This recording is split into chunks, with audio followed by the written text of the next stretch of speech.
میں مبلغ بنوں سنتوں کا، خوب چرچا کروں سنتوں کا، ہو کرم بحر خاک مدینہ۔ الحمدللہ رب العالمین، والصلاة والسلام علی سید المرسلین، اما بعد فاعوذ باللہ من الشیطان الرجیم، بسم اللہ الرحمن الرحیم۔ الصلاة والسلام علیک یا رسول اللہ وعلی آلک واصحابک یا حبیب اللہ۔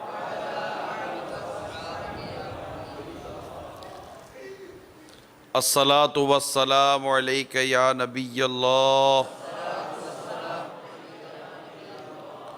وعلی آلک واصحابک یا نور اللہ۔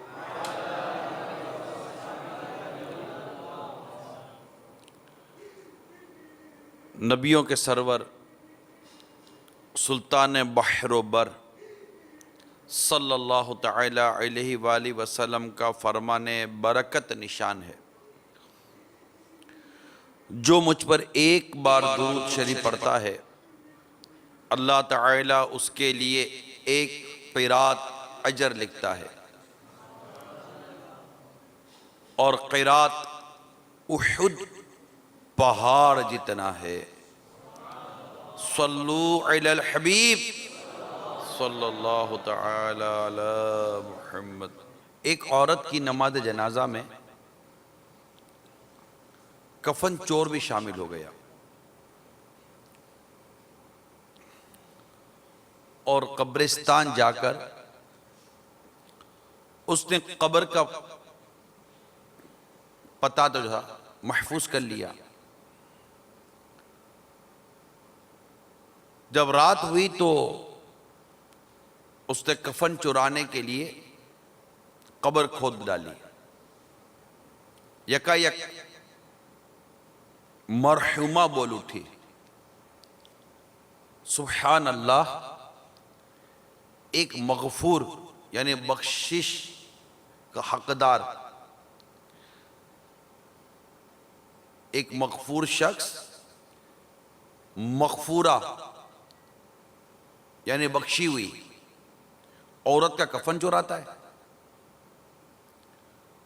سن، اللہ تعالیٰ نے میری بھی مغفرت کر دی اور ان تمام لوگوں کی بھی جنہوں نے میرے جنازے کی نماز پڑھی، اور تو بھی ان میں شریک تھا۔ یہ سن کر اس نے فوراً قبر پر مٹی ڈالی اور سچے دل سے اس سے توبہ کر لی۔ میٹھے میٹھے اسلامی بھائیوں، واقعی کسی مسلمان کی نماز جنازہ میں شرکت یہ بہت قائر ثواب کا کام ہے۔ حدیث پاک میں ہے، بندہ مومن کو مرنے کے بعد سب سے پہلی جزا یہ دی جائے گی کہ اس کے تمام شرکائے جنازہ کی بخشش کر دی جائے گی۔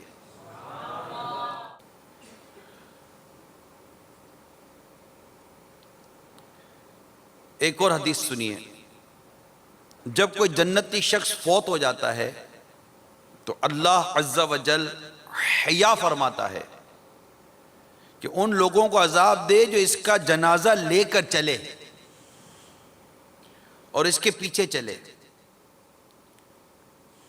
جنازہ لے کر چلے اور جو اس کے پیچھے چلے، اور جنہوں نے اس کی نماز جنازہ ادا کی۔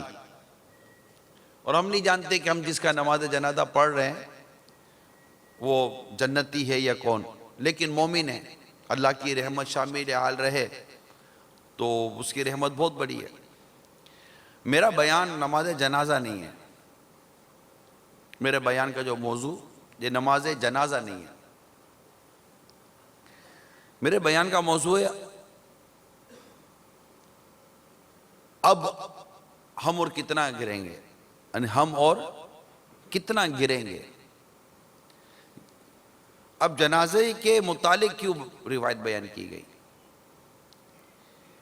اس کا تعلق پچھلے دنوں ہونے والے ایک واقعے سے ہے۔ وہ واقعہ انتہائی شرمناک ہے کہ جنازہ کی نماز پڑھنا، مسلمان کے جنازے میں شریک ہونا، مسلمان کے جنازے کے ساتھ چلنا،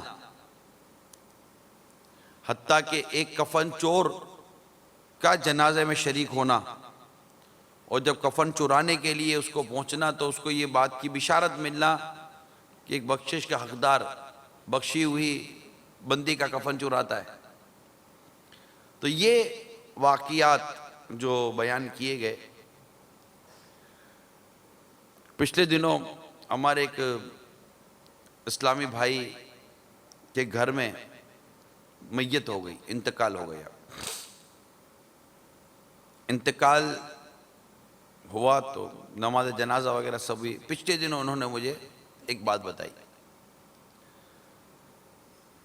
اور بات یہ تھی کہ ہمارے یہاں ہونے والی میت کا جب جنازہ اٹھایا گیا تو جنازہ کے جو کندھا دینے والے لوگ تھے، ان میں سے 8 لوگوں کے موبائل نکال لیے گئے، اور 4 کے موبائل نماز جنازہ پڑھتے ہوئے نکال لیے گئے۔ اور جب ہم نے تھانے میں رپورٹ کی اور وہ ملزم پکڑا گیا تو پتہ چلا کہ بڑے کہ زبردست انداز سے اس کے چھڑوانے کی سفارشیں شروع ہو گئی۔ چلو یہ سفارشیں ہونا، وہ ملزم ہے یا کیا ہے وہ بات کی بات ہے، مگر یہ طے ہے کہ وہ نماز جنازہ مسلمان کی کہ جس کے پڑھنے والے کی مغفرت کی بشارت ہے، جنازے کے ساتھ چلنے والوں کے لیے مغفرت کی بشارت ہے، مسلمان کے جنازے میں، غسل میت میں، کفن میں، دفن میں شریک ہونا، یہ کار ثواب ہے، زبردست کار ثواب ہے۔ لیکن اتنی بڑی بدبختی آ گئی اس وقت بعض لوگوں میں، یعنی کہتے ہیں کہ اتنے گر چکے کہ ایک ایسا ایموشنل انداز ہے، ایک جذباتی معاملہ ہے نا، کہ ایک شخص جو جنازے میں شریک ہوتے ہیں، ان کی ایک وابستگی ہوتی ہے، ایک جذبات ہوتے ہیں۔ اس حالت میں کسی کا جنازے میں شریک ہونا، جنازہ پڑھنے کے لیے نہیں، جنازے میں شریک لوگوں کے موبائل نکالنے کے لیے، مجھے اتنی حیرت ہوئی کہ اب بولے اس میں حیرت کی کیا بات ہے؟ حیرت کی بات ہے، حیرت کی بات ہے، کیونکہ صرف یہ ایک واقعہ نہیں ہے، قبرستان کے اسکینڈل آئے دن مل رہے ہیں۔ قبرستان جناب مافیا کا گھر، منشیات کا کاروبار کرنے والے کا گھر، قبر کھود کر مردے کی ہڈیاں نکالنے والے، اسکینڈل مل رہے ہیں۔ قبر کھود کر فلاں کام کرنے والے، قبروں سے اسلحہ برآمد ہو رہا ہے، قبرستان میں فلاں کام ہو رہا ہے، قبرستان میں فلاں کام ہو رہا ہے۔ مثال کے طور پر مجھے ایک بتایا گیا ہمارے اسلامی بھائیوں کی طرف سے کہ یہ خبر آئی ہے کہ قبریں کھود کر خواتین کی میتوں سے بے حرمتی کرنے والا گروہ پکڑا گیا، ملزم پکڑا گیا، یعنی قبر کھود کر خواتین کے ساتھ۔ ایک تو پچھلے دنوں کا واقعہ ہے کہ 13 سال کی بچی کے ساتھ 3 نوجوانوں نے زیادتی کی۔ 13 سال کی بچی کیا ہوتی ہے؟ 13 سال کی بچی کے ساتھ 3 نوجوانوں نے زیادتی کی۔ اب ایک خبر سنا رہا ہوں آپ کو جو پچھلے دنوں اخبار میں آئی ہوئی ہوگی، مجھے میرے اسلامی بھائی نے نکال کر دی، کہ قبریں کھود کر خواتین کی میتوں کے ساتھ بے حرمتی کرنے والا ملزم پکڑا گیا۔ قبرستان سے مردے نکال کر اعضا فروخت کرنے والا گروہ پکڑا گیا۔ رات کے وقت جادو ٹوڑنے کے لیے قبریں کھود کر اس کے لیے جو کارروائی کرتے ہیں اس کا انکشاف کیا گیا۔ یعنی جنازہ عبرت کے لیے، میت عبرت کے لیے، نماز جنازہ عبرت کے لیے۔ قبرستان کے بارے میں آیا کہ میں تمہیں قبرستان جانے سے روکتا تو اب جایا کرو کہ یہ دلوں کو نرم کرتا ہے، آخرت کی یاد آتی ہے، موت کی یاد آتی ہے۔ کہ قبرستان میں لوگ جایا کرتے تھے اپنی موت کو یاد کرنے کے لیے، اپنے انجام کو یاد کرنے کے لیے، عبرت حاصل کرنے کے لیے، کہ قبر کو دیکھ کر عبرت لیتے تھے۔ سیدنا عثمان غنی رضی اللہ تعالیٰ عنہ موت کا ذکر سن کر روتے تھے۔ سرکار صلی اللہ تعالیٰ علیہ وآلہ وسلم قبر کو دیکھ کر فرماتے کہ اے لوگوں اس کی تیاری کرو، اس کی تیاری کرو۔ یعنی وہ قبر کہ جس کو دیکھ کر آخرت کی تیاری کرنے کا درس دیا گیا، وہ موت جس کے بارے میں کہا گیا موت نصیحت کے لیے کافی ہے۔ جنازے میں شرکت، غسل میت کو دیکھنا دل کو نرم کرتا ہے، کفن دفن دینا دل کو نرم کرتا ہے، جنازے میں جانا دل کو نرم کرتا ہے، کندھا دینا دل کو نرم کرتا ہے، گناہوں کی مغفرت کا ذریعہ بنتا ہے، کبیرہ گناہوں کی معافی کا سبب بنتا ہے۔ اللہ تعالیٰ توبہ کی سچی توفیق عطا فرمائے۔ یعنی ایسے مواقع جن میں بندے کا دل نرم ہوتا ہے، موت کی یاد آتی ہے، قبر کی یاد آتی ہے، آخرت کی یاد آتی ہے، ان مواقع پر اگر دیکھا جائے تو لوگ موبائل نکالنے کے لیے، پرس نکالنے کے لیے، پیسہ نکالنے کے لیے، لوٹنے کے لیے، ستم کرنے کے لیے، ظلم کرنے کے لیے، وہ قبر کہ جس کو دیکھ کر موت یاد آتی وہاں جا کر قبریں کھود کر عورتوں کے ساتھ بے حرمتی کرنے کے لیے، بلکہ کہنے والے یہاں تک کہے گئے، کسی کہنے والے نے واللہ عالم کس حد تک بات درست ہے یا غلط ہے، کہ عورتوں کے بال کاٹ دیے جاتے ہیں مرنے کے بعد قبرستان کے اندر، قبر میں جا کر، اور ان کے بالوں کو بیچنے کا دھندا کیا جاتا ہے۔ کہنے والے کہتے ہیں، اللہ ہی بہتر جانتا ہے کہ کیا صحیح ہے کیا غلط ہے۔ مگر میں آپ سے پوچھتا ہوں میٹھے میٹھے اسلامی بھائیوں کہ یہ بتائیے کہ آخر ہم اور کتنا گریں گے؟ ایک وقت تھا کہ مسجد کے اندر چپل چور پکڑا جاتا تھا، اب بھی پکڑا جاتا ہوگا، اس کو چپل چھڑانے کے لیے کوئی جگہ نام نہیں، چپل چھڑانا ویسے غلط، لیکن اس کا پتہ ہے کہ یہ لوگ نماز کے لیے گئے 5-10 منٹ کے بعد ہی 10 منٹ کے بعد واپس آئیں گے، 15 منٹ کے بعد واپس آئیں گے، 20 منٹ کے بعد واپس آئیں گے، تسلی کے ساتھ چپل چرا کے جاؤں گا میں۔ اس کو اتنی شرم نہیں آتی کہ یہ مسجد میں لوگ اللہ کے حضور عبادت کرنے کے لیے آئے تو مسجد میں لوگوں کے چپل چرانے کے لیے آیا ہے۔ یہاں لوگ اپنے رب کو راضی کرنے کے لیے آئے تو اللہ تعالیٰ کی نافرمانی کرنے کے لیے آیا ہے۔ مزید آگے بڑھیں،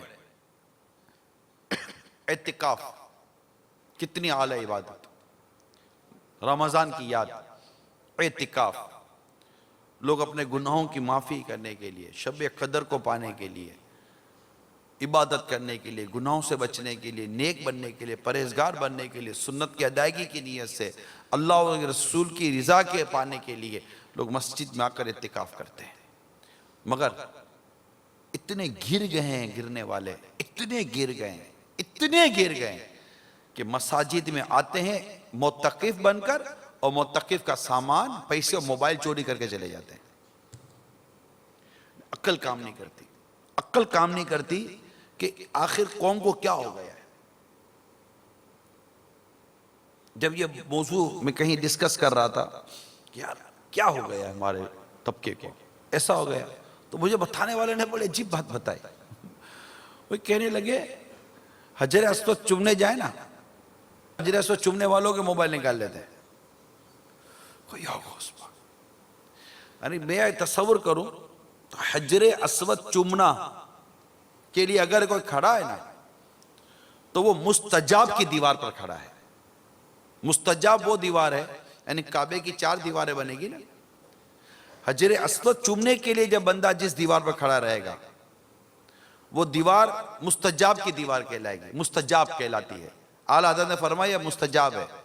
70,000 فرشتے ہر وقت دعا پر آمین کہنے کے لیے وہاں پر مقرر ہیں۔ 70,000 فرشتے، مستجاب ایسی ایک دیوار ہے۔ اور حجر اسود چومنے کے لیے جو ڈائریکشن میں نے دیکھی ہے، اس کے لیے بندہ مستجاب کی دیوار سے لگ کر جائے گا. اس کا مطلب یہ موبائل چوری کرنے والا اس مستجاب کی وہ دیوار جب 70,000 فرشتے دعا پر آمین کہنے کے لیے مقرر ہیں، اس جگہ پر کھڑا ہو کر حجر اسود جیسا کو بوسہ دینے والا عظیم کام کرنے کے لیے جو جا رہا ہے، اس کا موبائل نکال رہا ہے. یہ شخص اپنے رب کے حضور کیا جواب دے گا؟ کعبے کا طواف کر رہے ہیں، طواف کرتے کرتے پیسے نکال لیے. یعنی جو بندہ اتنی عظیم عبادت کے لیے گیا، اتنے عظیم کام کے لیے گیا، اس کے ساتھ یہ کام کرنے والے کے سینے میں دل ہے یا نہیں ہے؟ اس کو کوئی خوف خدا والی کوئی کیفیت اس کی ہے یا نہیں ہے؟ اس کو اللہ تعالیٰ سے ڈر لگتا ہے یا نہیں لگتا؟ مجھے نہیں پتا کہ اس وقت ایسا کوئی طبقہ یہ بیان سن رہا یا نہیں سن رہا، میں نہیں جانتا، لیکن ایسا ہے، ایسا ہو رہا ہے بدقسمتی کے ساتھ، ہمارے معاشرے میں ہو رہا ہے. اور جو میں نے مکہ مکرمہ کا کہا، کعبہ مشرفہ کا کہا، وہاں تو غیر مسلم کا داخلہ ہی منع ہے. وہاں تو غیر مسلم کا داخلہ ہی منع ہے، فقط للمسلمین، صرف مسلمانوں کے لیے وہاں کا داخلہ ہے. اور وہاں پہنچ کر ایسی حرکتیں کرنا جہاں ایک نیکی لاکھ نیکی اور ایک گناہ لاکھ گناہ. بندہ تصور کرے کہ میں کیا کر رہا ہوں. یعنی یہ برائیوں کی بعض قسمیں، بعض برائیاں وہ ہیں جو صرف میری ذات کے لیے نقصان دیں، لیکن بعض برائیاں وہ ہوتی ہیں جو معاشرے کے لیے نقصان دہ ہوتی ہیں. اس کو معاشرتی بہت بڑی برائی کا نام دیا جاتا ہے. اس طرح کی جو حرکتیں ہیں نا، یہ معاشرے کو داغدار کرتی ہیں. یعنی پتہ چلے کہ یار قبرستان جیسی عبرت والی جگہ بھی یہ مطلب کہ گناہوں کا اڈا بنی ہوئی ہے. کیا یہ کافی نہیں ہے بندے کو ہلانے کے لیے کہ یار ایسی جگہوں پر گناہ ہو رہا ہے کہ جہاں لوگ پھٹ پھٹ کر روتے ہیں، اپنی مغفرت کی دعائیں کرتے ہیں، اپنے انجام کو یاد کرتے ہیں.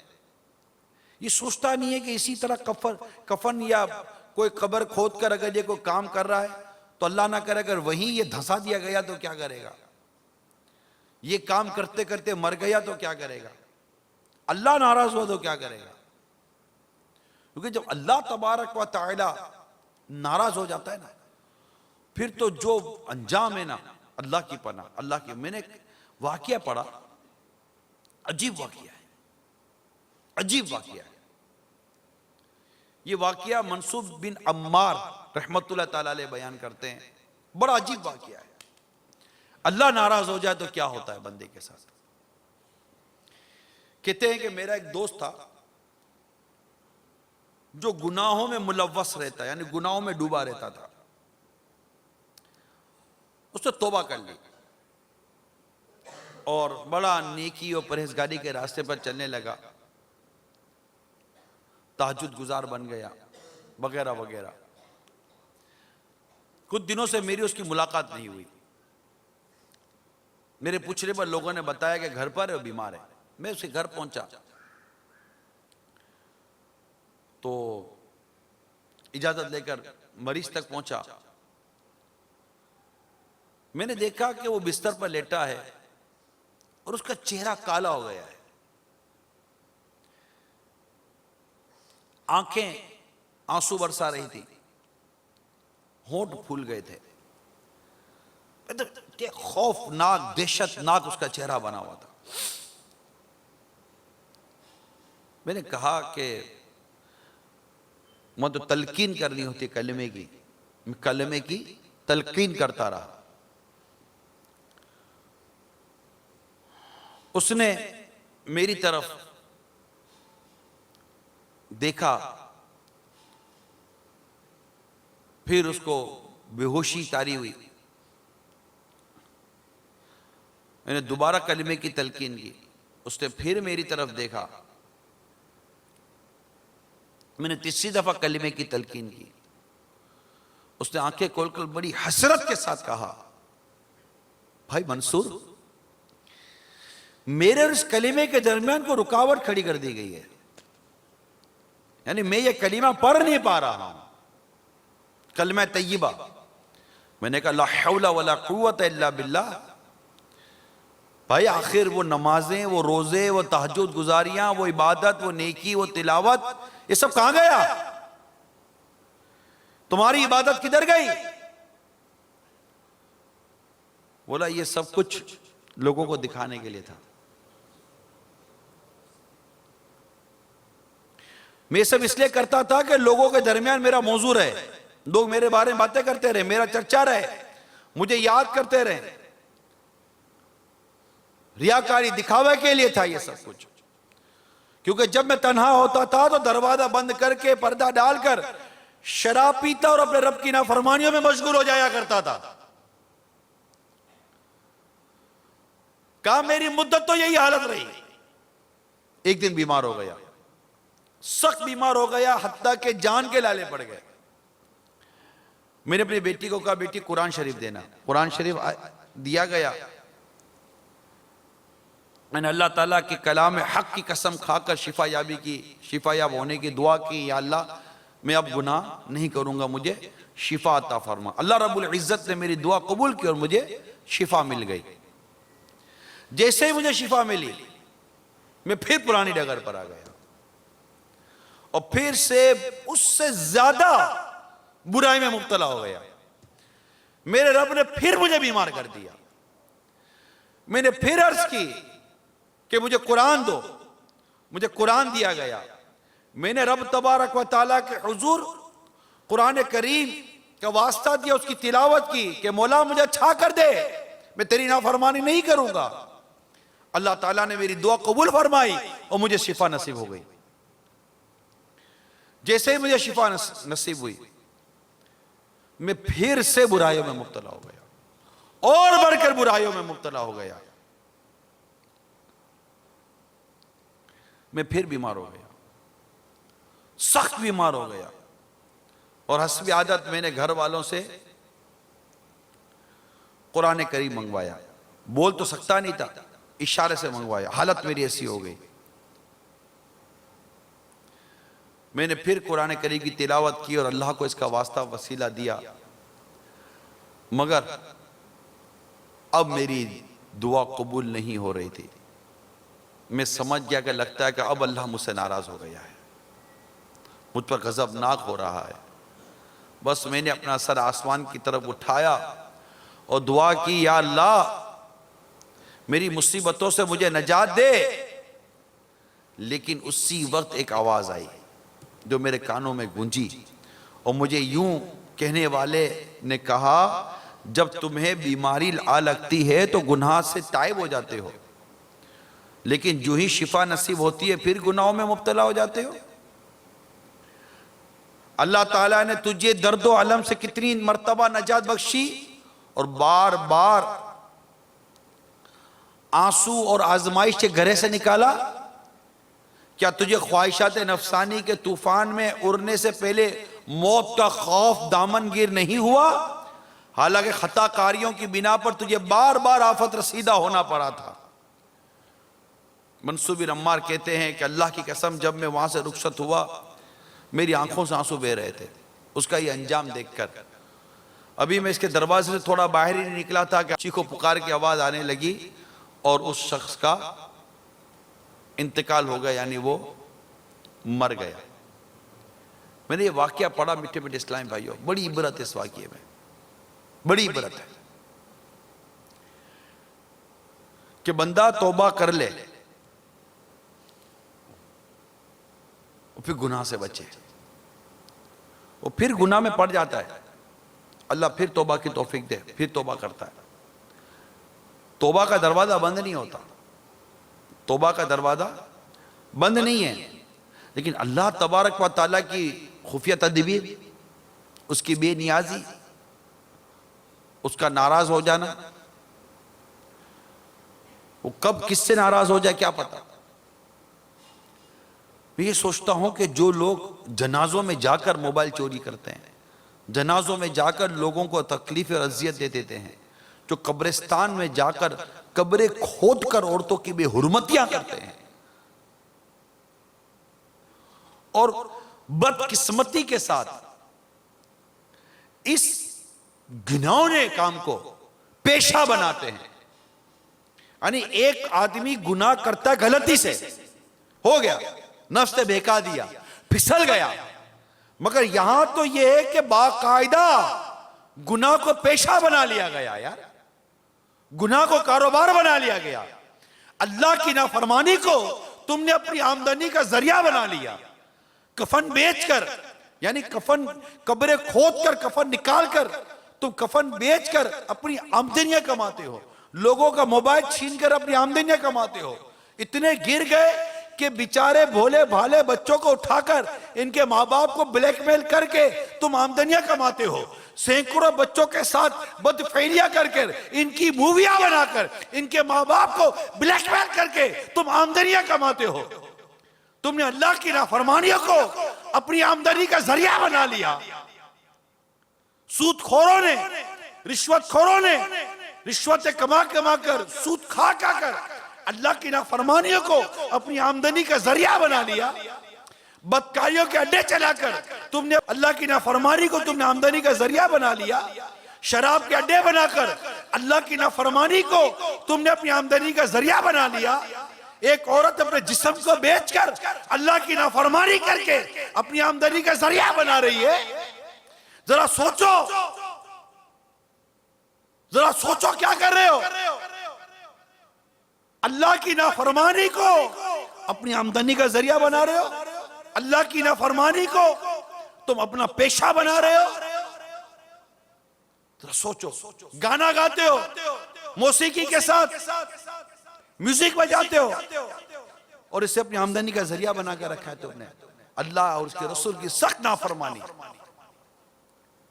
ذرا سوچو، سودی ادارے چلاتے ہو، اللہ کی سخت نافرمانی، رشوت کے اڈے چلاتے ہو، اللہ کی سخت نافرمانی، جوئے کے اڈے چلاتے ہو، اللہ کی سخت نافرمانی، موسیقی، ڈانس، گانے، باجے، رقص و سرور کا پورا ایک سسٹم بنا کے رکھا ہے کہ تمہارے گھروں میں شادیاں ہیں، ہمیں ہمارے پاس آؤ، ہم نے بے غیرتی کا اڈا کھول کے رکھا ہے، تمہاری بچیوں کو ناچنا ہم سکھائیں گے، تمہارے بچوں کو ناچنا ہم سکھائیں گے، تمہاری ماؤں کو ناچنا ہم سکھائیں گے، تماشا بنایا ہوا ہے ہم لوگوں نے۔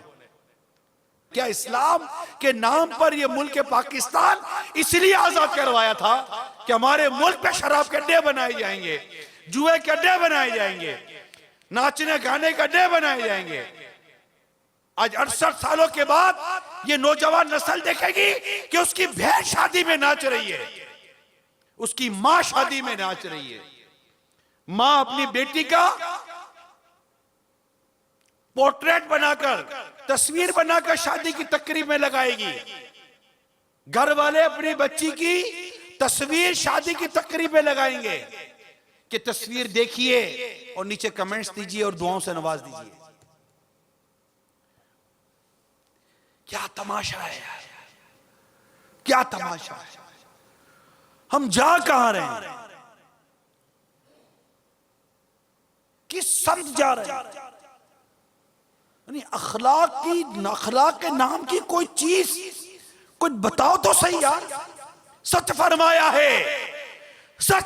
ہے میرے مصطفیٰ صلی اللہ تعالی علیہ وسلم نے، واللہ سچ فرمایا ہے کہ جس میں حیا نہیں اس کا جو جی چاہے کرے۔ ارے جب حیا ہی ختم ہو جائے، جب شرم ہی ختم ہو جائے، شرم و حیا ہی ختم ہو جائے، اب رہا کیا ہمارے معاشرے کے اندر؟ اللہ ماشاءاللہ، اللہ تعالیٰ ان کو سلامت رکھے جو آج بھی نیکی اور پرہیزگاری پر ڈٹے ہوئے، ورنہ حالات بہت خراب ہے۔ منقول ہے جو ہنستے ہنستے گناہ کرے گا وہ روتا ہوا جہنم میں جائے گا۔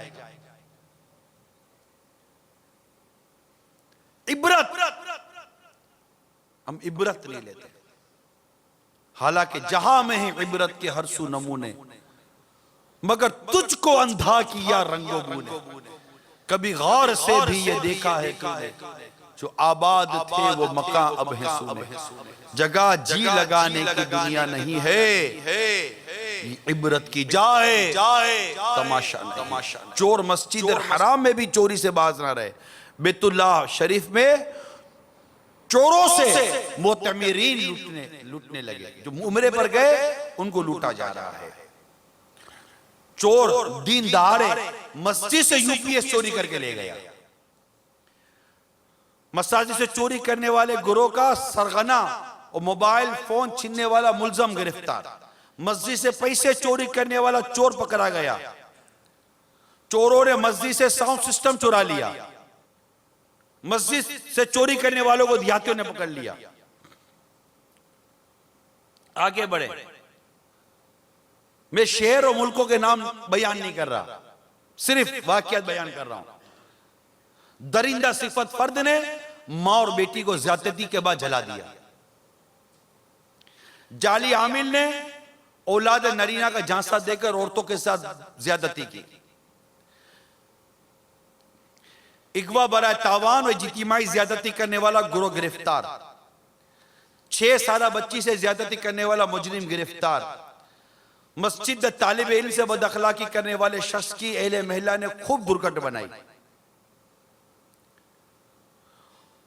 اورنگی ٹاؤن میں بیٹے نے بیوی سے مل کر ماں کو تشدد کر کے قتل کر دیا، 75 سالہ بوڑھی ماں پر بیٹوں کا تشدد، گھریلو جھگڑے پر بیٹے کا ماں باپ پر تشدد، گھر کو آگ لگا دی، نافرمان اولاد کا بھری عدالت میں والدین پر تشدد، بیٹے کے جائیداد کی خاطر والدین پر بھرے بازار میں تشدد، مکان کی لالچ بیٹے نے 70 سالہ ماں کو پھندا لگا کر قتل کر دیا، نشے کے لیے پیسے نہ ملنے پر شوہر نے بیوی بچوں پر تیزاب پھینک دیا، دوسری بیٹی کی پیدائش کی سزا میں شوہر نے بیوی کو آگ لگا دی، جھگڑے پر شوہر نے بیوی کو آگ لگا دی، خاتون جھلس کا دم توڑ گئی، رنجش پر خاوند نے اپنی حافظہ قرآن بیوی کو تھینر ڈال کر اس کو آگ لگا دی، وحشی بن گیا، بیوی کی زبان اور ہونٹ کاٹ ڈالے شوہر نے، گھریلو جھگڑے پر باپ نے بیٹی کی جان لے لی، ظلم و بربریت اس قدر کے سزا کے طور پر بچے کا بازو کاٹ دیا،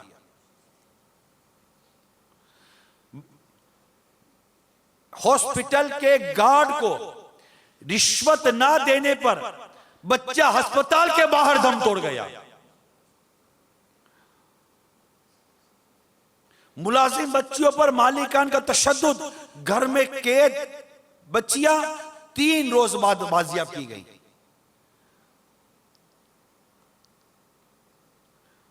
اور کتنی واقعات بیان کروں۔ جائیداد کے تنازع پر دیور نے بھابھی اور بچوں کو قتل کر دیا، جائیداد کا تنازع، چھوٹے بھائی کے ہاتھوں بڑا بھائی اور کزن قتل، باپ سمیت 5 افراد زخمی، باپ نے کالا جادو سیکھنے کے چکر میں 5 کم سن بچوں کو قتل کر دیا،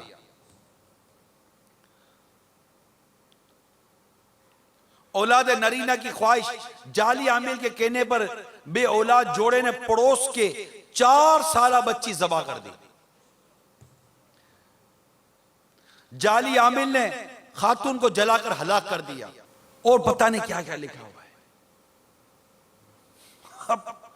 اب بتائیے میٹھے میٹھے اسلام بھائیو، نہ ماں بچی، نہ بچے بچے، نہ اولاد بچی، نہ شوہر بچا، نہ بیوی بچی، نہ رشتہ دار بچے، نہ پڑوسی بچے، کوئی تو بچے، لوٹ مار قتل غارت گری سب کچھ، پھر اللہ کی پناہ زیادتیاں، جنسی زیادتیاں، پھر اللہ ہدایت دے ان کالے عاملوں کو، ان کالے باباؤں کو جنہوں نے جہالت کا فائدہ اٹھایا، خود بھی جاہل، اور جہالت کا فائدہ اٹھا کر پڑھے لکھے کہلانے والے لوگوں کو بھی یہ جھانسے میں لے لیتے، لوٹتے ہیں، اور وہ بھی تیار ہے لٹوانے کے لیے، مال بھی لٹوا دیتے ہیں، عزتیں بھی لٹوا دیتے ہیں، قتل کر دیتے ہیں۔ ارے کچھ عقل ہے یا نہیں ہے؟ ایک شخص جو کہہ رہا ہے کیے چلے جا رہے ہو، ان جعلی 2 نمبر کے کالے بابا و عاملوں کو سوچنا چاہیے کہ تم نے اتنے کالے دھندے کو اپنا روزگار بنا لیا ہے، اتنی بڑی رب کی نافرمانی کو جس سے تم قتل کرتے ہو اور مذہبی کہلا کر لوگوں کو دھوکہ دیتے ہو، دیندار کہلا کر لوگوں کو دھوکہ دیتے ہو۔ اللہ نہ کرے لوگوں کا مذہبی لوگوں پر اعتماد اٹھ سکتا ہے اس سے۔ ایک شخص تو زہر پی رہا ہے نا، پتہ ہے کہ میں زہر پی رہا ہوں، ارے یہاں تو شہد میں زہر ملا کر پلایا جائے تو لوگوں کا تو شہد سے اعتماد اٹھ جائے گا، مگر یہ کرے کون؟ ان کو پکڑے کون؟ ان کو بند کرے کون؟ یا تو جو بند ہوتے ہیں ان کی سفارش آ جاتی ہے چھوڑ دو، ان کو اور ظلم کرنے دو، اور لوگوں کو لوٹنے دو، اور زیادتیاں کرنے دو۔ ارے تمہیں خدا کا خوف نہیں؟ تم ان ظالموں کا ساتھ دیتے ہو۔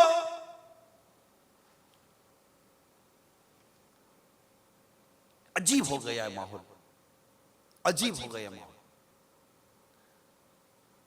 اللہ کی پناہ۔ تو جو لوگ اس طرح کی رب کی نافرمانیوں کو اپنا روزگار بناتے ہیں، ان سب کو ڈرنا چاہیے، اللہ تعالیٰ سے ڈرنا چاہیے، اللہ کی نافرمانی سے ڈرنا چاہیے اور عبرت حاصل کرنی چاہیے۔ ایک سے ایک عبرت کے واقعات ہیں، ایک سے ایک عبرت کے واقعات۔ کئی لوگوں کے ہاتھ جل گئے، کئی لوگ اندھے ہو گئے، کئی لوگ کہیں کے نہیں رہے۔ ایک شخص کو دیکھا گیا، عبرت کے لیے بیان کر رہا ہوں، ایک مالدار شخص تھا اور صفا و مروہ کے درمیان گھوڑے پر سوار ہو کر سعی کر رہا تھا۔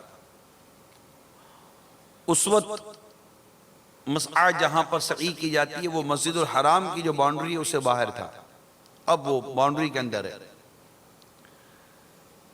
اب اس کے ارد گرد غلام نوکر چاکر سب گھوم پھر رہے تھے، راستہ تنگ ہو رہا تھا اور وہ اس کو گھوڑے پر صحیح کرنی تھی۔ جو لوگ راستے میں آتے اس پر غصہ کرتا، تکبر کرتا، غرور کرتا، لوگوں کو تکلیف دے رہا تھا، ستا رہا تھا لوگوں کو۔ اس متکبر اور لوگوں کو ستانے والے شخص نے جس سال حج کیا، اسی سال حج کرنے والوں میں سے کسی کی ملاقات چند سالوں کے بعد اسی شخص سے مالدار، اسی متکبر مالدار سے ہوئی، جو بغداد کے پل پر بیٹھ کر لوگوں سے بھیک مانگ رہا تھا۔ حاجی نے مالدار سے، جو بھکاری کے روپ میں تھا، اب وہ مالدار نہیں رہا، پوچھا کیا تو وہی آدمی ہے جس سے فلاں سال حج کیا تھا اور تیرے ارد گرد غلام نوکر چاکروں کا ہجوم لگا ہوا تھا اور تیری وجہ سے لوگوں کا صحیح کرنے میں راستہ تنگ ہو گیا تھا؟ بھکاری نے جواب دیا میں وہی ہوں۔ اس سے پوچھا پھر کس چیز سے تجھے اس حالت نے پہنچا دیا؟ اس نے کہا اس جگہ پر میں نے تکبر و غرور کیا جبکہ وہ جگہ نیکی اور پرہیزگاری کی تھی، عاجزی اور انکساری کی تھی۔ چنانچہ اللہ تعالیٰ نے مجھے اس جگہ ذلیل و خوار کیا جہاں ذلیل و رسوا بڑے بنتے ہیں، میں آج یہاں ذلیل و رسوا ہو رہا ہوں۔ عبرت عبرت عبرت کہ تم مکہ مکرمہ اور مدینہ منورہ کعبہ مشرفہ وہاں جا کر اللہ کی نافرمانیاں کرتے ہو، لوگوں کو ستاتے ہو، مسجد میں آ کر چوریاں کرتے ہو، مسجد میں آ کر چیزیں لوٹ کر، مسجد میں آ کر چیزیں چرا کر چلے جاتے ہو، جنازوں میں جا کر لوگوں کو تکلیفیں دیتے ہو، اعتکاف میں آ کر لوگوں کو تکلیفیں دیتے ہو، قبرستان میں جا کر لوگوں کو تکلیفیں دیتے ہو، دیگر عبادات یعنی عبادت کے معاملات پر دیکھیے، لوگ جنازے میں جمع ہیں، قبرستان میں جنازے میں جمع ہیں، مطلب بعض اوقات تو بعض قبرستان میں جانا مشکل کہ وہاں دعا فاتحہ کے لیے جائے تو واپس خیریت سے آنا مشکل۔ یہ جو کچھ کر رہے ہیں، جو لوگ کر رہے ہیں، ان سب کو اللہ سے ڈرنا چاہیے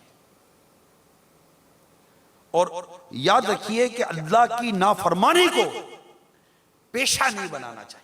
مطلب اللہ کی نافرمانی یہ غلطی سے ہو گئی،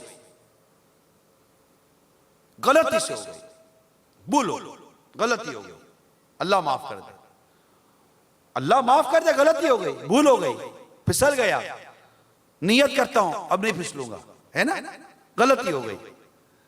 لیکن تم نے تو عادت بنا لی، پیشہ بنا لیا اللہ کی نافرمانی کو. یہ کہاں کی شرافت ہے کہ اللہ کی نافرمانی کو پیشہ بنا لینا؟ اس سے رجوع کر لیجئے، اس سے توبہ کر لیجئے کہ اللہ تبارک و تعالیٰ کا عذاب بہت سخت ہے، بہت سخت ہے، بہت سخت ہے. میں آپ کو ایک دو واقعہ سناتا ہوں تاکہ عبرت ملے. ایک بزرگ کے ساتھ ایک واقعہ پیش آیا. وہ یوں کہ وہ کسی جگہ بیٹھے ہوئے تھے اور ان کے قریب ہی ایک چراغ جل رہا تھا. اچانک ان کے دل میں گناہ کا خیال آیا.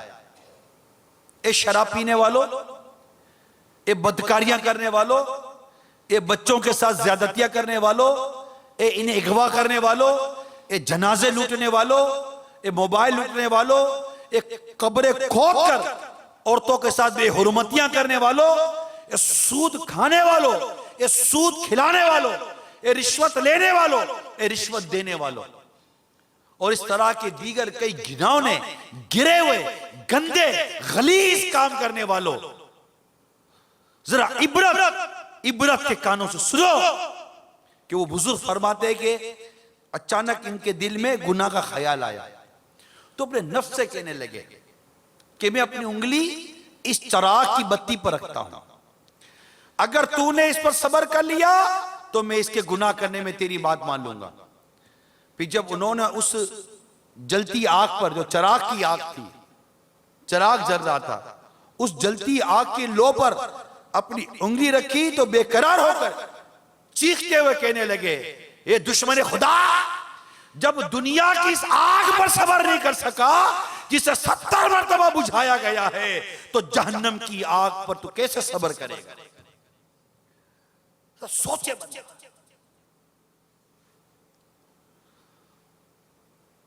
کھیل کھلا کر ہنس رہا ہے بے خبر، قبر میں روئے گا چیخے مار کر، قبر میں میت اترنی ہے ضرور، جیسی کرنی ویسی بھرنی ہے.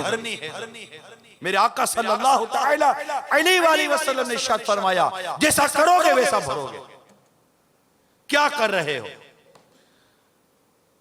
معاشرے میں گندگیاں پھیلا رہے ہیں، معاشرے میں بچوں کو ناچنا گانا سکھا رہے ہیں، نسلوں کو اللہ کی نافرمانی کے نت نئے انداز اور طریقے سکھائے جا رہے ہیں، اور اس پر معاذ اللہ ثم معاذ اللہ اس گناہوں نے اور گندے گناہوں میں باوجود کہتے ہیں اللہ تعالیٰ نے ہم کو شہرت دی ہے، ماشاءاللہ، اس پر ماشاءاللہ کہتے ہو، اللہ تعالیٰ کا فضل کہتے ہو. ارے تمہیں شرم نہیں آتی؟ ذرا سوچو، میں تو مسلمانوں سے بات کرتا ہوں، آپ کو شرم نہیں آتی؟ کیا اتنا نہیں پتا کہ آپ جو کچھ کر رہے ہیں اللہ کی نافرمانی ہے؟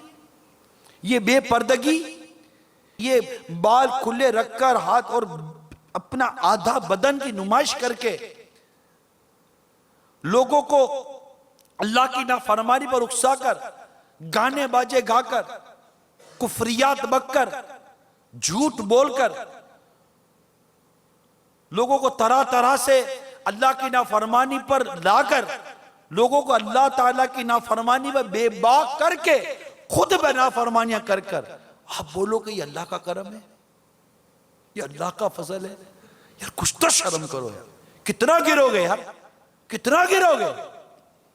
شرم کرنے کے بجائے، حیا کرنے کے بجائے، منہ چھپانے کے بجائے اپنی نافرمانیوں پر اسی ڈٹائی، یہ درست نہیں ہے، نا غلط، بالکل غلط. بندہ اللہ کی نافرمانی کر کے توبہ کرتا ہے، ندامت کرتا ہے، اشک بہاتا ہے، روتا ہے، چیختا ہے، چلاتا ہے کہ یا اللہ غلطی ہو گئی معاف کر دے، بھول ہو گئی معاف کر دے. لیکن یہ کب ہوگا؟ جب یہ تو پتا ہو کہ جو کیے وہ بھولے، اور جو اس کو بھولی نہ سمجھے. اب سوچو کتنا عجیب معاملہ ہے، جو بھولی نہ سمجھے کہ میں جو کر رہا ہوں یہ بھول ہے، میں جو کر رہا ہوں یہ صحیح ہے، میں جو کر رہا ہوں میرا حق ہے، یہ لوٹ مار کرنا حق ہے؟ یہ گانے باجے کا دھندا کرنا، کاروبار کرنا، اس طرح کے کام کرنا یہ حق ہے؟ معاذ اللہ ثم معاذ اللہ، نہ، غلط، سراسر غلط ہے، یہ بالکل غلط ہے۔ یہ معافی مانگنی پڑے گی رب سے، کر لے توبہ، کر لے توبہ، رب کی رحمت ہے بڑی، قبر میں ورنہ سزا ہوگی کری، کہ ایک دن مرنا ہے آخر موت ہے، کر لے جو کرنا ہے آخر موت ہے۔ خدا کا خوف دل میں پیدا کیجیے، کہ اگر صحیح معنوں میں خدا کا خوف دل میں پیدا ہو جائے نا تو بندہ گناہوں سے بچ جاتا ہے، نافرمانی سے بچ۔ اللہ خود فرماتا ہے مجھ سے ڈرو اگر مومن ہو، مجھ سے ڈرو اگر مومن ہو۔ اس رب سے ڈرنا ہے۔ حقیقت یہ کہ خوف خدا دل سے نکل گیا ہے، مال کی محبت، شہرت کی محبت، شہرت کے پیچھے پاگل ہوئے ہیں، شہرت شہرت شہرت، دولت شہرت دولت شہرت، نام بھی ہو، پیسہ بھی ملے، چاہے کتنی ہی دین کی، اسلام کی، اللہ کی، اس کے رسول کی، قرآن کی، حدیث کی، جتنی اللہ معاف کرے نافرمانی کرنی پڑتی ہے، کوئی اس کی معاذ اللہ پرواہ نہیں ہے۔ اے عاشقان رسول میری بات پر توجہ کرو، خدا را توجہ کرو، اور سوچو کہ آپ کو یہ مبلغ دعوت اسلامی جو کچھ عرض کر رہا ہے یہ قرآن اور حدیث اور اسلام اور دین کی بات ہے یا نہیں ہے؟ موسیقی کو روح کی غذا کہنے والا بھی اگر یہ گرا ہوا شخص نہیں ہے تو پھر گرا ہوا شخص کون ہے؟ موسیقی حرام، جہنم میں لے جانے والا کام، جس کے بارے میں آقا فرمائیں کہ میں آلات موسیقی کو توڑنے کے لیے بھیجا گیا ہوں۔ گانے، باجے، فلمیں، ڈرامے، یہ ساری چیزیں یہ ہمیں بہکا رہی ہیں، ہمیں اللہ تبارک و تعالیٰ کی نافرمانی پر اکسا رہی ہیں، یہ بے پردگیاں ہمیں جہنم کی طرف دھکیل رہی ہیں۔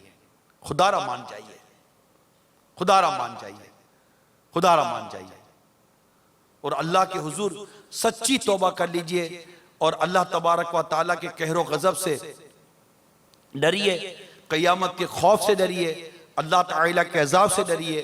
امیر المومنین حضرت سیدنا عمر بن خطاب رضی اللہ تعالیٰ عنہ نے حضرت سیدنا قعب الاحبار رضی اللہ تعالیٰ عنہ سے ارشاد فرمایا، اے قعب ہمیں ڈر والی کچھ باتیں سنائیں۔ تو حضرت سیدنا قعب رضی اللہ تعالیٰ عنہ نے عرض کی، اے امیر المومنین اگر آپ قیامت کے دن 70 انبیاء کرام کے عمل لے کر بھی آئیں تو قیامت کے احوال دیکھ کر انہیں حقیر جاننے لگیں گے۔ اس پر امیر المومنین نے کچھ دیر کے لیے سر جھکا لیا، پھر جب افاقہ ہوا تو ارشاد فرمایا، اے قعب مزید سنائیں۔ تو انہوں نے عرض کی، اے امیر المومنین اگر جہنم میں سے بیل کے ناک جتنا حصہ مشرق میں کھول دیا جائے تو مغرب میں موجود شخص کا دماغ اس کی گرمی کی وجہ سے ابل کر بہہ جائے۔ اس پر امیر المومنین سیدنا عمر فاروق اعظم رضی اللہ تعالی عنہ نے کچھ دیر کے لیے سر جھکا لیا، پھر جب افاقہ ہوا تو ارشاد فرمایا، اے قعب اور سنائیں۔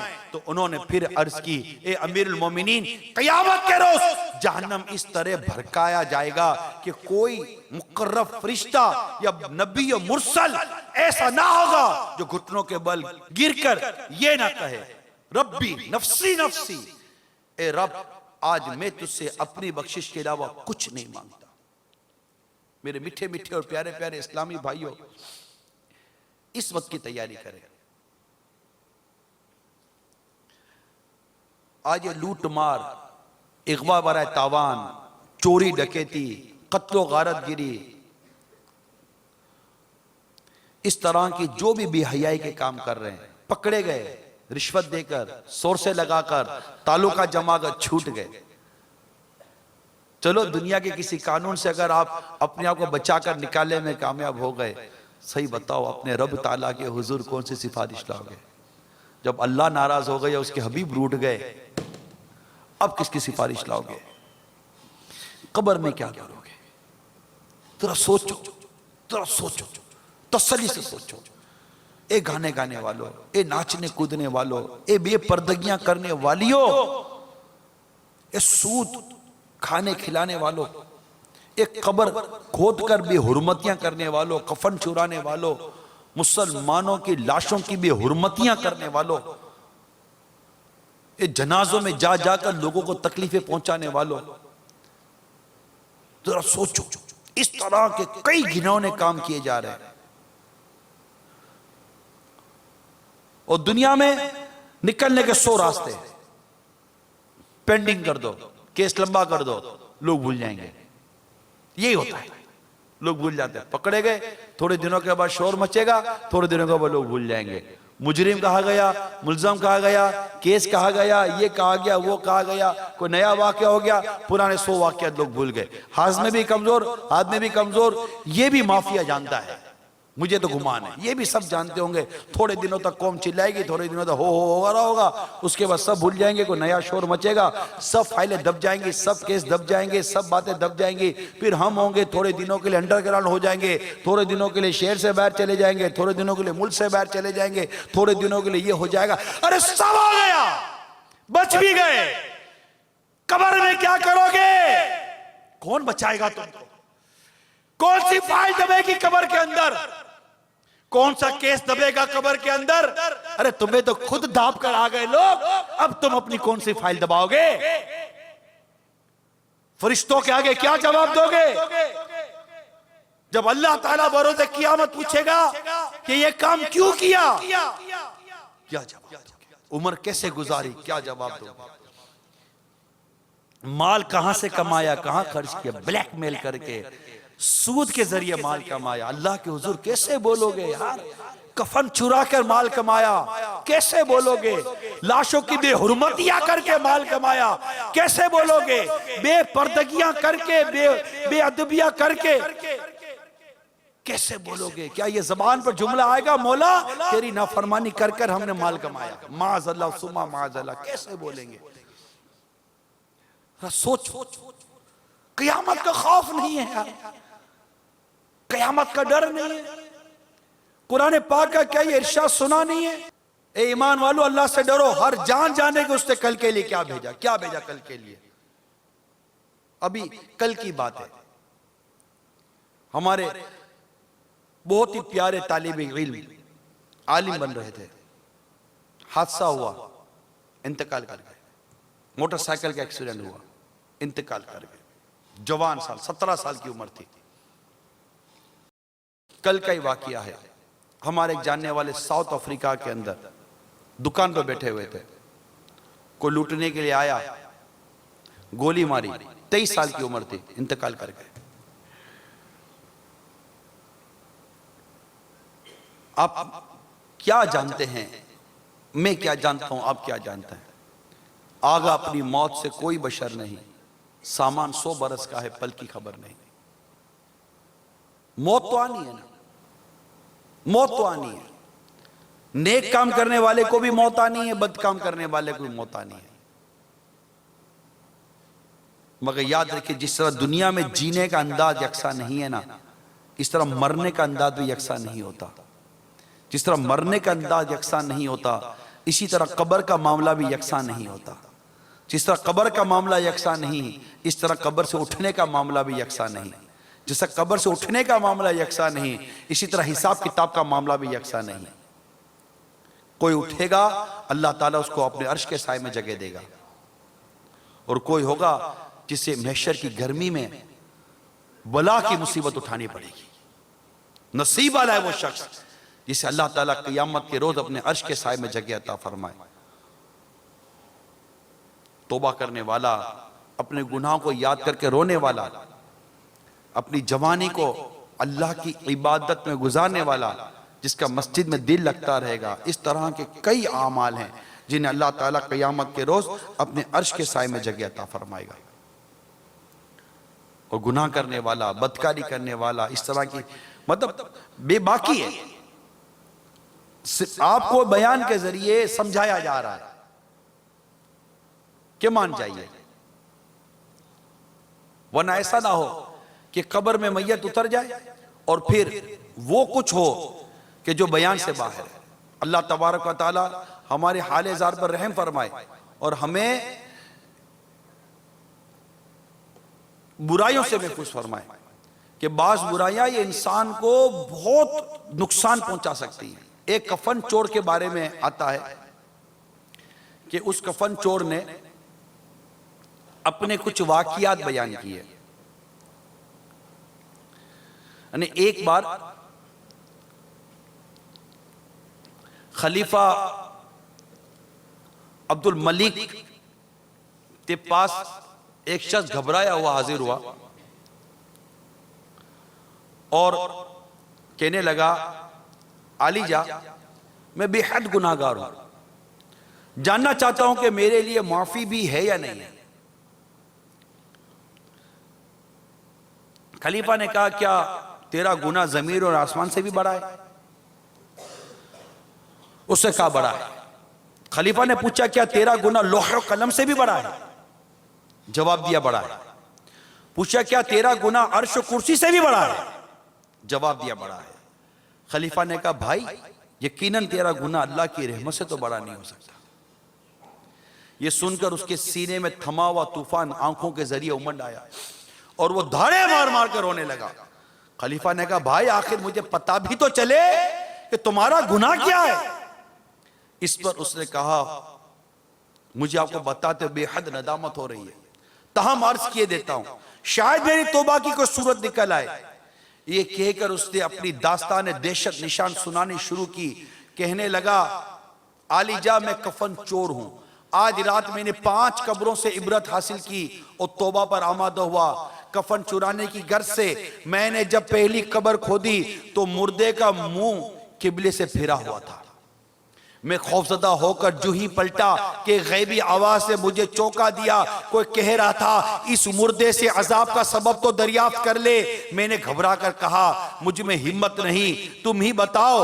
آواز آئی یہ شرابی اور زانی تھا۔ دوسری قبر کھودی تو ایک دل ہلا دینے والا منظر میری آنکھوں کے سامنے تھا۔ کیا دیکھتا ہوں کہ مردہ کا منہ خنزیر جیسا ہو چکا ہے اور توق زنجیر میں وہ جکڑا ہوا ہے۔ غیب سے آواز آئی یہ جھوٹی قسمیں کھاتا اور حرام روزی کماتا تھا۔ یہ جتنے بھی باطل طریقے سے آمدنیاں کماتے ہو نا، مسلمانوں کا مال باطل طریقے سے لیتے ہو، لوٹ مار مچاتے ہو، ڈرو ڈرو، بغیر توبہ کے قبر میں اتر گئے اللہ اور اس کے رسول روٹ گئے، پھنس جائیں گے۔ اللہ سچی توبہ کی توفیق عطا فرمائے۔ تیسری قبر کھودی تو اس میں بھی ایک بھیانک منظر تھا۔ مردہ گدی کی طرف زبان نکالے ہوئے تھا اور اس کے جسم میں آگ کی کیلیں ٹھکی ہوئی تھی۔ غیبی آواز سے بتایا یہ غیبت کرتا، چگلی کھاتا اور لوگوں کو آپس میں لڑواتا تھا۔ بہت مزے لیتے ہیں لوگوں کو لڑوانے کے، پیسے لیتے ہوں گے لوگوں کو لڑوانے کے، کانٹریکٹ ملتے ہوں گے لوگوں کو لڑوانے کے کہ لڑاؤ موج کرو، لڑاؤ موج کرو، لڑاؤ موج کرو۔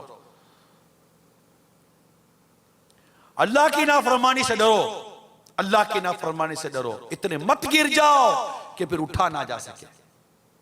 اٹھ جائیے، اٹھ جائیے، توبہ کر لیجیے، ابھی سانسیں باقی ہیں، توبہ کر جو تلافی کرنی ہے تلافی کر لیجیے، مگر بے باکی نہیں، ٹٹائی نہیں۔ کہہ رہے ان کو بولنے دو، یہ کہاں کا، یہ کیسی زبان ہے، ان کو بولنے دو۔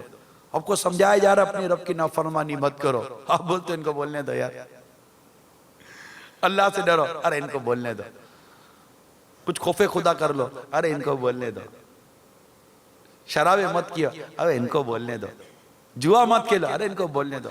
خدا را اپنی ماؤں بہنوں بیٹیوں کو نچوانا بند کرو شادی بیاہ کے موقع پر، ارے ان کو بولنے دو، تم ناچو، تم ناچو، تم ناچو، ہم ہے نا، تمہارا باپ بیٹھا ہے بیٹی، تم کو کیا فکر ہے، تمہارا باپ بیٹھا ہے نا، ناچو، تمہاری ماں بیٹھی ہے نا، بیٹی ناچو، کوئی بات نہیں، اچھا ہم بھی ناچتے ہیں تمہارے ساتھ، چلو ماں بھی ناچے، بیٹی بھی ناچے، باپ بھی ناچے، دادا بھی ناچے، دادی بھی ناچے، نانا بھی ناچے، نانی بھی ناچے، چاچا ماموں مومان سب مل کر ناچیں اور کہلائیں معزز عزت دار گھر ہے، سب ناچ رہے ہیں، سب کود رہے ہیں، گھر کے معزز ترین افراد ناچ رہے ہیں اور معاذ اللہ با سفید بال والے بیٹھ کر دانتیں نکال نکال کر ہنس رہے ہیں، مگر پھر بھی معزز عزت دار گھرانہ ناچتا کودتا نچواتا کدواتا گانے گاواتا گانے والیوں کو بلواتا ناچنے والیوں کو بلواتا رقص و سرور کرواتا اپنے گھر میں یہ ساری بے حیائی کے ڈرامے کرواتا مگر معزز آدمی ہے عزت دار آدمی ہے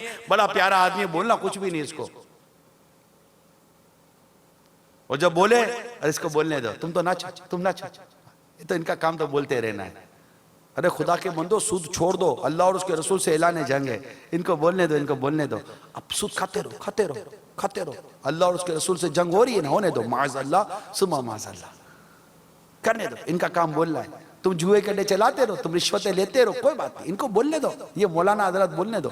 یہ تو ڈراتے رہتے ہیں ہم لوگوں، تم کرتے رہو. ارے خدا کے بندو کرتے مر گئے. یاد رکھو جب آنکھ بند ہوگی نا تب آنکھ کھلے گی. یہ جب آنکھ بند ہوگی تب کھلے گی. اور اس وقت کھلی اور جو نظر آیا نا شاید دیکھ نہ سکیں گے. جو اسلام و شریعت، قرآن و حدیث و بزرگوں نے فرمایا اس پر عمل کر لیجئے اور مان جائیے. اس کفن چور نے چوتھی قبر کھودی تو کہتا ہے میری نگاہوں کے سامنے ایک بے حد سنسنی خیز منظر تھا. مردہ آگ میں الٹ پلٹ ہو رہا تھا اور فرشتے اس کو آگ کے گرزوں یعنی آتشی ہتھوڑوں سے مار رہے تھے. مجھ پر ایک دم دہشت طاری ہو گئی اور میں بھاگ کھڑا ہوا، مگر میرے کانوں میں غیبی آواز گونج رہی تھی کہ یہ بد نصیب نماز اور روزہ رمضان میں سستی کیا کرتا تھا. اللہ کی پناہ. پانچویں قبر کھودی تو اس کی حالت گزشتہ 4 قبروں سے بالکل الگ تھی.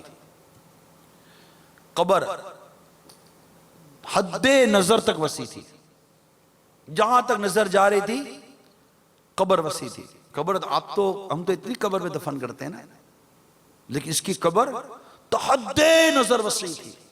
اندر ایک تخت پر خوبصورت نوجوان بیٹھا ہوا تھا.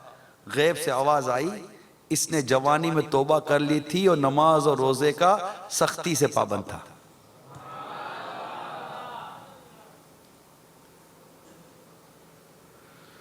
کر لے توبہ رب کی رحمت ہے بڑی، قبر میں ورنہ سزا ہوگی کھڑی. عذاب قبر حق ہے، عذاب قبر حق ہے. حدیثیں ثابت، قرآن سے ثابت، آیات روایات سب ثابت کرتی ہیں. بزرگوں کا رونا ثابت، صحابہ کا رونا ثابت. عشرہ مبشرہ میں سے صحابہ روئیں، بڑے بڑے جیت صحابہ روئیں قبر کو یاد کر کے، موت کو یاد کر کر، خدا کے خوف سے. اللہ کرے کہ ہم مان جائیں، ابھی مان جائیے، ابھی رک جائیے گناہوں سے اور سچی توبہ کر لیجئے. جو برائی اور بے حیائی کے کام کھولے ہوئے ہیں، کر رہے ہیں، کر لیجئے. یعنی اگر دنیاوی طور پر بھی پکڑے گئے تب بھی اپنے رب سے توبہ کر لیجئے. اور جن لوگوں کو ظلماً ستایا، جن کے ساتھ زیادتی کی، ان سے معافی مانگ لیجئے. اللہ تعالیٰ معاف کرنے والا ہے. اللہ معاف کرنے، اللہ وہ راضی ہو جائے وہ راستے بھی کھول دے گا، وہ آسانیاں بھی فرما دے گا. اس کو سچے دل سے اس کی بارگاہ میں توبہ کر لیجئے کہ نمازوں کی پابندی کریں گے. اور اس طرح جن بے حیائی و برائیوں کی طرف آج کے بیان میں خاص نشاندہی کی گئی ہے، خاص طور پر ان سے خاص طور پر بچنا ہے، عمومی طور پر ہر گناہ سے بچنا ہے. اس کے لیے دعوت اسلامی کا ماحول اختیار کیجئے. الحمدللہ ماحول میں آنے کے بعد ایک سے ایک مجرم توبہ کر کے اچھے راستے پر چل پڑے، سنتوں کے راستے پر چل پڑے. جب اس طرح کی باتیں بار بار آتی ہیں، توبہ پر ابھرتا ہے، استغفار کرتا ہے، اللہ تعالیٰ سے معافی مانگتا ہے، لوگوں سے تلافیاں کرتا ہے، معافیاں مانگ لیتا ہے، اس کے لیے راستے کھل جاتے ہیں. مدنی قافلوں میں سفر کریں، مدنی انعامات پر عمل کریں، مدنی چینل دیکھتے رہیں. اپنے بچوں کو بھی الٹی سیدھی فلمیں ڈرامے دکھا کر ان کو بھی بھکانے کا آپ ہی نقصان کر رہے ہیں. بچہ جو دیکھتا ہے اس کے اوپر چلتا ہے. بچہ دیکھ رہا ہے مدینہ مدینہ تو گھر میں بھی کرے گا مدینہ مدینہ. بچہ دیکھے گا ٹی وی پر پھدکتے ہوئے تو یہ بھی گھر میں پھدکتا ہوا نظر آئے گا. اور آپ کو پھدکتا بچہ بھی اچھا لگتا ہے، اس کی مووی بنا کے چڑھا دیتے ہوں گے کہ دیکھو میرا بیٹا کیسا ناچ رہا ہے. عجیب ہو گئی سوچ یار، عجیب ہو گئی یہ سوچ. کوئی مولانا آئے گا تو بولیں گے بیٹا بسم اللہ پڑھ کے بتاؤ، وہ بسم اللہ پڑھ کے بتائے گا. کوئی ماڈرن آئے گا بیٹا وہ فلاں گانا سنا کے بتاؤ تو وہ گانا سنا کے بتائے گا. ارے کیا دوگلے بنے پڑے ہو یار. ایک ہو جاؤ، نیک ہو جاؤ، سیدھے ہو جاؤ. اتنے سارے رنگ پال کر رکھے ہوئے ہو، سیدھے ہو جائیے، نیک بنیے، نیک بنائیے. آپ سے مرنے کے بعد آپ کی اولاد کے بارے میں پوچھا جائے گا. ڈر نہیں لگتا کہ اپنی اولاد کو کیا سکھایا؟ پرہیزگاری سکھائیں، عبادت سکھائیں، نیکی تقوی سکھائیں. اپنی ذمہ داری پوری کریں، ماں باپ اپنی ذمہ داری پوری کریں، استاد اپنی ذمہ داری پوری کرے، معاشرے کا ہر فرد اپنی ذمہ داری پوری کرے، ممبر و محراب کے جو ذمہ دار ہیں وہ اپنی ذمہ داریاں پوری کریں، ہر ایک اپنی ذمہ داری پوری کرے. جو کس ادارے میں بیٹھے اپنی ذمہ داری پوری کرے. ہر کوئی اپنی ذمہ داری پوری کرنے کے لیے کی کوشش کرے گا، انشاءاللہ بہتری آ جائے گی. ہر ایک سے اس کے ماتحت کے بارے میں پوچھا جائے گا. حدیث میں واضح طور پر ارشاد آیا، ہر کوئی اپنے ماتحت کی تربیت اسلام و دین کے مطابق کرنے کی کوشش کرے، انشاءاللہ بہتری آ جائے گی. اللہ تعالی عمل کرنے کی توفیق عطا فرمائے اور ہم سب کے گناہوں کو معاف فرمائے اور ہم سب کو دعوت اسلامی کے مدنی ماحول سے وابستگی عطا فرمائے. مختلف کورسز ہوتے ہیں، نماز کورس ہوتا ہے، سیکھنے سکھانے کے حلقے لگتے ہیں، درس و بیان ہوتے ہیں، قرآن پاک سیکھنے سکھانے کے لیے مدرسۃ المدینہ بالغان لگتے ہیں. بہت سارے مواقع دعوت اسلامی نے آپ کو اسٹریٹ لیول پہ دیے ہوئے ہیں، گلیوں کی سطح پر دیے ہوئے ہیں، آپ کے محلوں میں دیے ہوئے ہیں. ایسا نہیں کہ صرف چل کر آپ کو کسی دور مسجد میں آنا ہے تبھی آپ کے لیے کچھ راستہ بنے گا. نہیں، آپ کے گھر کی محلے میں، آپ کے گھر کی گلی کوچوں کے اندر الحمدللہ مدرسے، مسجد میں درس، طرح طرح کے مدنی کام. تو اللہ کا دورہ برائے نیکی کی دعوت، اسٹریٹ کرائم سے لوگوں کو روکنے کے لیے اسٹریٹ لیول پر مدنی کاموں کی تقسیم ہے. بہت کچھ ہے. آپ ایک دفعہ دعوت اسلامی کے ماحول میں آئیں تو صحیح، اپنے بچوں کو لائے تو صحیح، اپنی فیملی کو انوالو تو کریں دعوت اسلامی کے کاموں میں. الحمدللہ آپ کا گھر کا ماحول اچھا ہو جائے گا.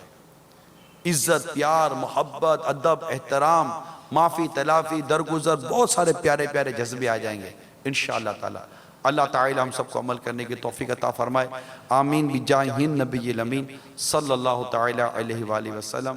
میں مبلغ بنوں سنتوں کا، خوب چرچا کروں سنتوں کا، ہو کرم بہر خاک مدینہ.